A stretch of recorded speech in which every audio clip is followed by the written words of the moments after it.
I want to start by saying I've never told this story publicly before, not even to most of my family.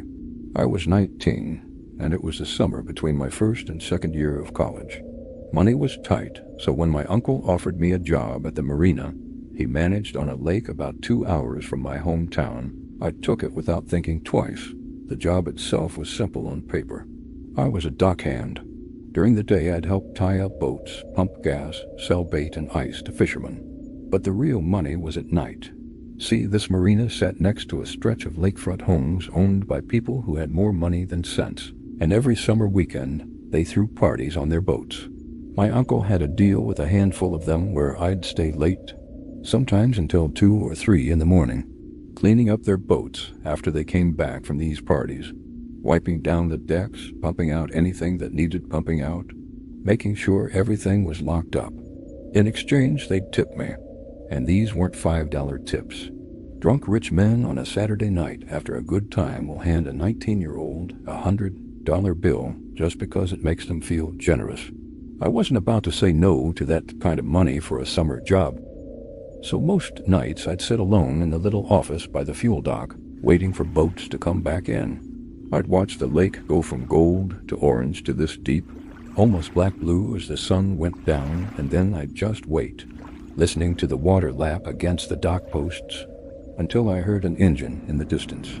The lake had a rule, unspoken but understood by everyone who lived there, that you didn't go out on the water after midnight unless you knew exactly what you were doing. There were no lights out past the last row of houses, no buoys marking the shallow parts, and more than one story about someone hitting a submerged tree stump going too fast in the dark.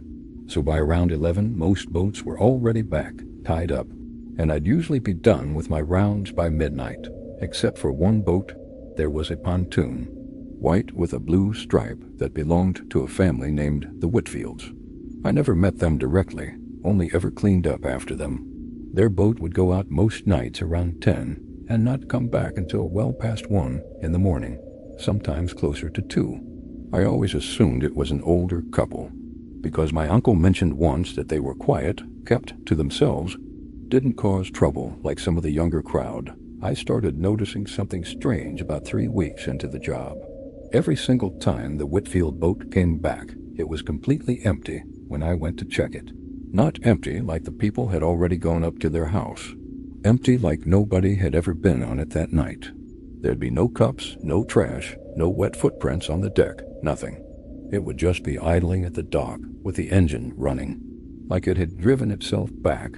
I mentioned this to my uncle once, kind of joking about it, and he just shrugged and said the Whitfields probably had a system where they tidied up before they came in. It didn't feel right, but I let it go because it genuinely wasn't my business. And honestly, the tips from that boat, always left in the little cup holder by the driver's seat, were the best of anyone at the marina. 50 here, sometimes 100 there, just sitting in an envelope, no note, nothing. Looking back, I think part of why I stayed so long at that job, even after things started feeling wrong, was the money and the routine of it. Waiting for the sound of an engine cleaning up someone else's mess for a couple $100. It became this weirdly hypnotic thing. I'd bring a book, sit under this one flickering light by the fuel pumps, and just listen to the bugs hitting the bulb while I waited. Some nights nobody came back at all after 11, and I'd just lock up and go home. Other nights, especially weekends, I'd be there until nearly 3 in the morning waiting on that one pontoon. I also want to mention that my uncle wasn't a careless guy. He ran that marina tight, checked in on me by phone most nights around midnight, just to make sure I was okay being out there alone. So when I brought up the Whitfield boat to him, and he brushed it off, I didn't push it, because up until that point he'd never once brushed off a safety concern of mine. I think that's part of why the whole thing felt so unsettling to me. It was the one time he didn't seem to want to talk about something. The night everything changed was a Thursday. I remember that because Thursdays were usually slow, and I was the only one at the marina office that late. Around midnight, I heard the familiar low hum of the pontoon's engine coming across the water, and I walked down to the dock to catch the line like I always did. Except this time, as I got closer, I realized the running lights on the boat were off. Every other night they'd had at least the little white light on the back railing on. This time it was completely dark except for the glow of the dashboard. I remember standing there for a second just watching it drift toward the dock slower than usual, like whoever was driving it was being extra careful, or maybe wasn't controlling it at all. I caught the line, tied it off, and stepped onto the deck to do my usual walkthrough with my flashlight. That's when I noticed the water on the floor of the boat. Not rain, there hadn't been any rain that week, but actual puddles like something had been dripping wet had walked across the deck. I followed the trail with my flashlight, and it led to the little enclosed cabin at the front of the pontoon. The part with the small bench seat and storage compartment, which was always locked. This time it wasn't locked. The little door was hanging slightly open. I want to be honest, I don't remember exactly what made me open it further. I think back now and I genuinely can't tell you if it was curiosity, or if something about the wrongness of the whole night pulled me toward it. I pushed the door open with 2 fingers, and the smell hit me first. Lake water, but underneath it something else. Something like when you leave meat out too long. I shined my light inside, and the compartment was empty, but the entire interior was soaked. The cushions dark with water, and there were these long, thin scratches along the inside of the fiberglass wall, like something had been dragged across it, or had been trying to claw its way out. I backed out of that cabin so fast, I nearly fell off the boat. I remember standing on the dock just staring at it, my flashlight shaking in my hand, trying to convince myself it was nothing. Maybe kids had messed with the boat. Maybe an animal had gotten trapped in there somehow. For a long moment, I just stood there on the dock, listening. The lake at night has its own kind of noise, crickets, the occasional fish breaking the surface, wind moving through the trees on the far shore, and normally I found all of it pretty peaceful. That night it felt like the noise was covering something up rather than filling the silence. I remember gripping my flashlight so tight my knuckles hurt, telling myself over and over that I just needed to finish my rounds and go home. That whatever I'd seen had some kind of boring explanation I just wasn't seeing yet. I did my job that night. I have no idea why.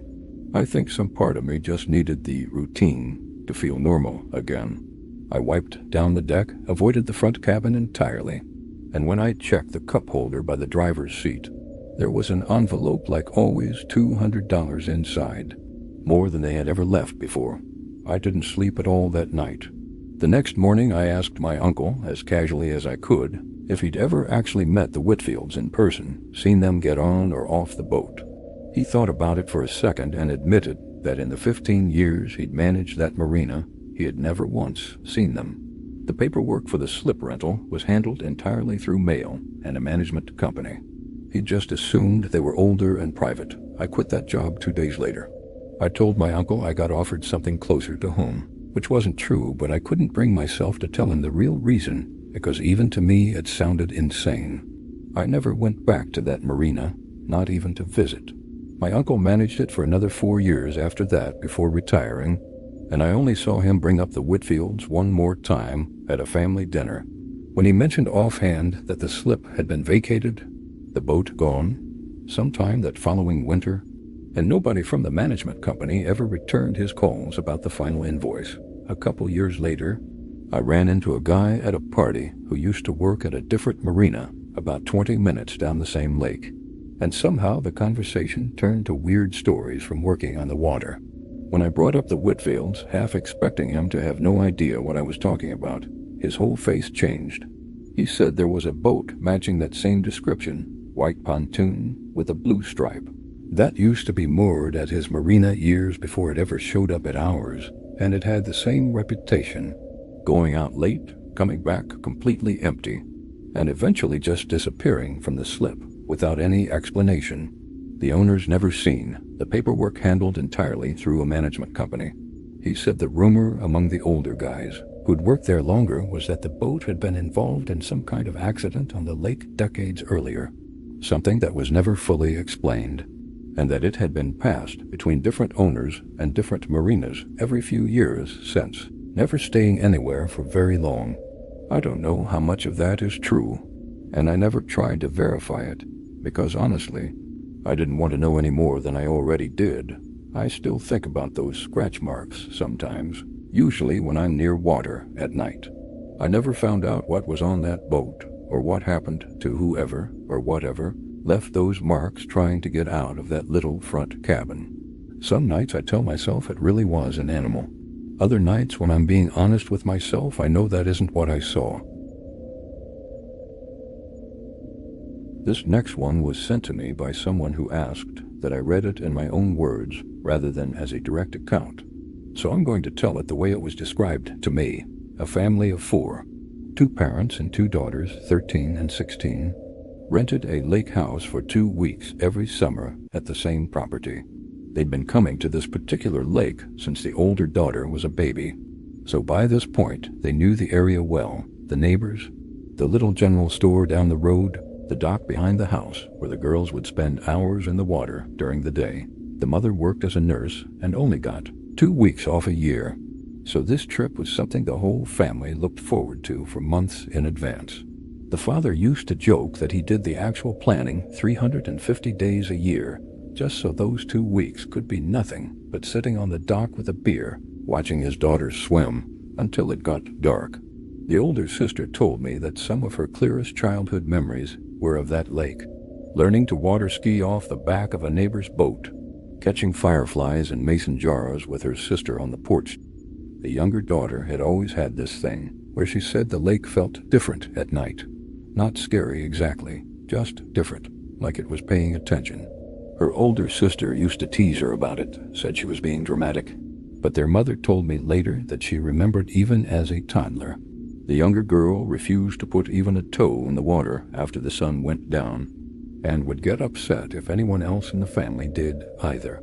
On the 9th night of that particular summer, the 2 sisters snuck out around 11 to sit on the dock, something they'd done plenty of times before without their parents knowing, mostly just to talk and look at the stars away from the house lights. According to the older sister, everything felt completely normal at first. They talked about school starting soon, about a boy the younger one liked. Ordinary teenage stuff. She said the whole night up until that point had felt totally ordinary, the kind of warm, buggy summer night where you don't want to go back inside even though you know you probably should. There was a half moon out, enough light to see the shape of the far shoreline, and the water had been doing its normal thing all night, small ripples moving across the surface from the wind. Then the older sister said the water near the end of the dock went still in a way that felt wrong. She described it almost like the rest of the lake still had its normal little ripples and movement. But this one patch, maybe 10 feet across, went glassy calm, like something enormous was sitting just beneath the surface holding perfectly steady. The younger sister apparently stood up first, said she wanted to go back inside, and her sister said she was being paranoid, but agreed to go anyway because something about the water did feel off to her too. As they were walking back up the dock, the younger sister stopped and said she heard someone calling her name from the water, using a nickname that only their grandmother, who had passed away 2 years before, had ever called her. The older sister said she didn't hear anything, but her sister was completely certain, and got so distressed that they ran the rest of the way back to the house. They didn't tell their parents that night, worried about getting in trouble for sneaking out in the first place.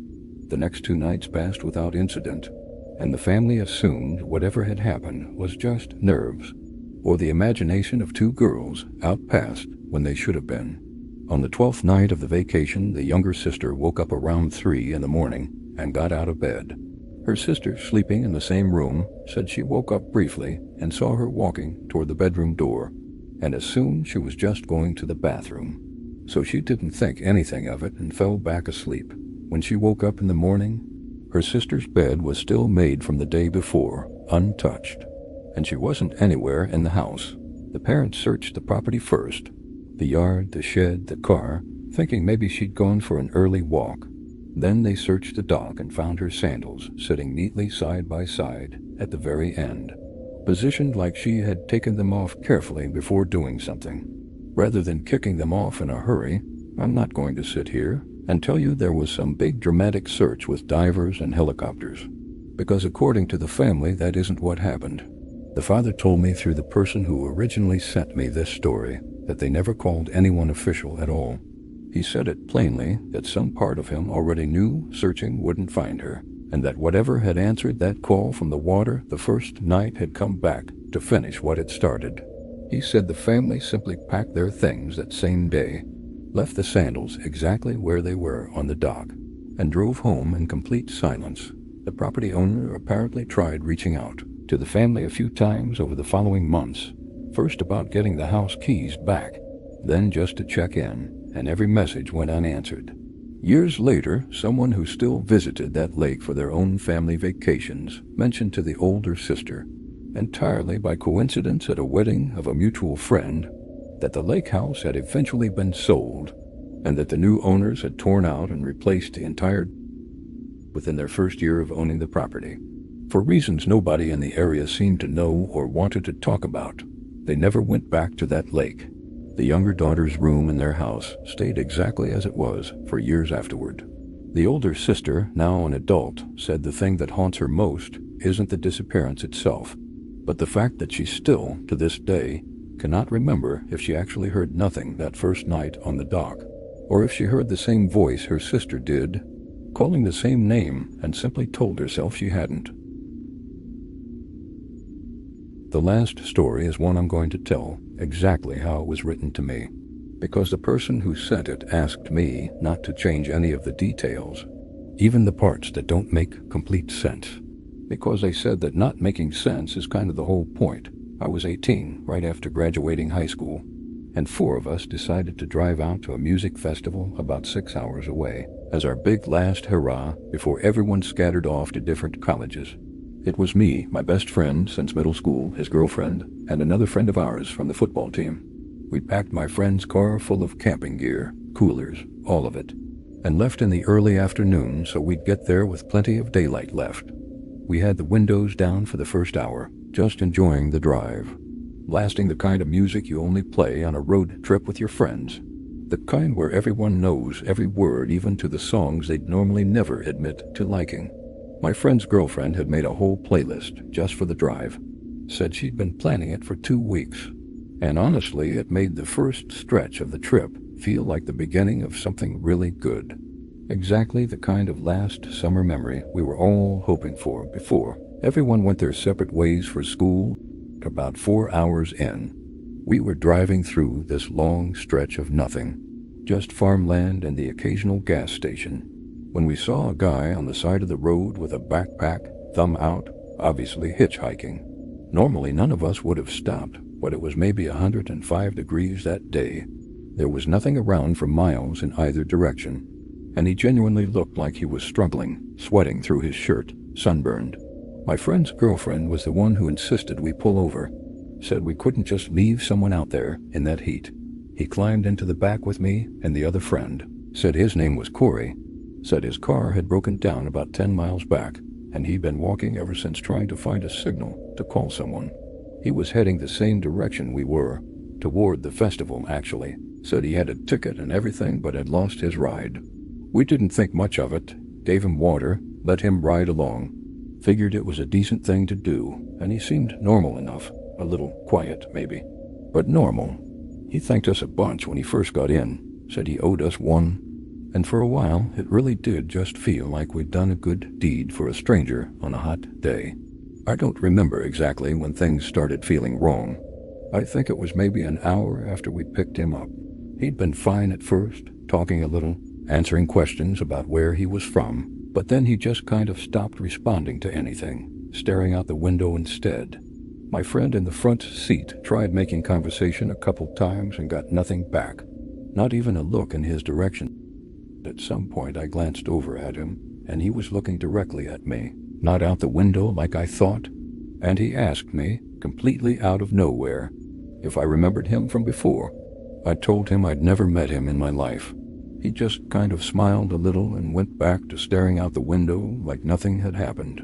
I remember feeling a genuine chill run through me, even in that heat. But I told myself he was probably just a weird guy, maybe a little out of it from being in the sun too long before we picked him up. We stopped for gas about 40 minutes later, and Corey said he needed to use the restroom. He got out, walked toward the gas station, and never came back.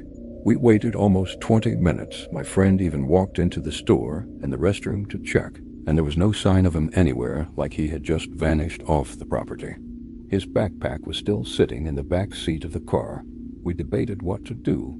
Eventually decided we couldn't just wait around forever, and figured he'd find another way. Maybe he'd gotten spooked by something or changed his mind about the festival. We left the backpack with the gas station clerk in case he came back for it, and continued on our trip.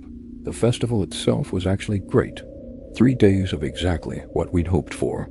And I mostly forgot about the whole hitchhiker thing until months later. Back at college, when I was going through old photos to make a collage for my dorm wall, I had one photo taken by my friend's girlfriend of all 4 of us in the car, not long after we picked Corey up, everyone smiling and making peace signs at the camera. Corey wasn't in the photo. Not like he'd turned his head or was blocked by someone. There was simply an empty seat where he had been sitting, seatbelt buckled over nothing. Like the camera had captured the exact space he occupied, but not him. I showed this to my friend and his girlfriend later that year. And here's the part I genuinely cannot explain and still think about constantly. Neither of them remembered a hitchhiker at all. My best friend, the one who'd been driving, looked at me like I was making up a story, insisted the 4 of us drove there alone the entire way. No stops except for gas and food. His girlfriend, the one who had begged us to pull over for him in the first place, had absolutely zero memory of doing that, or of anyone else being in the car. I asked about the backpack, thinking that would prove something, and my friend said he didn't remember any backpack either. And when I described handing it to the gas station clerk, he said he vaguely remembered stopping at that gas station, but for a completely different reason. Something about the air conditioning acting up in the car, not about dropping off a stranger's bag. I think about this more than almost anything else from that entire summer. I don't understand how 3 of us could remember the same trip so differently. How 2 people could have absolutely no memory of someone I clearly remember sitting 3 feet away from me for over an hour. I've wondered if maybe I imagined the whole thing, but I still have that photo, the empty seat with the buckled belt, sitting in a box somewhere back at my parents' house, and every time I think about throwing it away, I can't quite bring myself to do it. A few months after showing my friends that photo, I tried a different approach. I called the gas station itself, the one where we'd left the backpack with the clerk, hoping maybe there was some record, a receipt, a security camera, anything that could confirm I wasn't losing my mind. The woman who answered told me their cameras only kept footage for 30 days before it got overwritten, and she had no memory of any backpack ever being left with anyone at the counter that summer, though she admitted she wasn't always the one working that shift. I even asked my friend if I could see his phone's location history from that day, thinking maybe it would show a stop we hadn't accounted for, something that might explain the missing time or confirm we'd actually picked someone up. He said he didn't have location history turned on back then, and had gotten a new phone since anyway, so there was nothing left to check.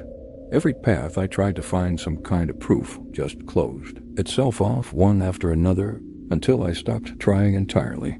I never went looking for who Corey actually was, or if that was even his real name. Some part of me is terrified of what I might find if I ever tried.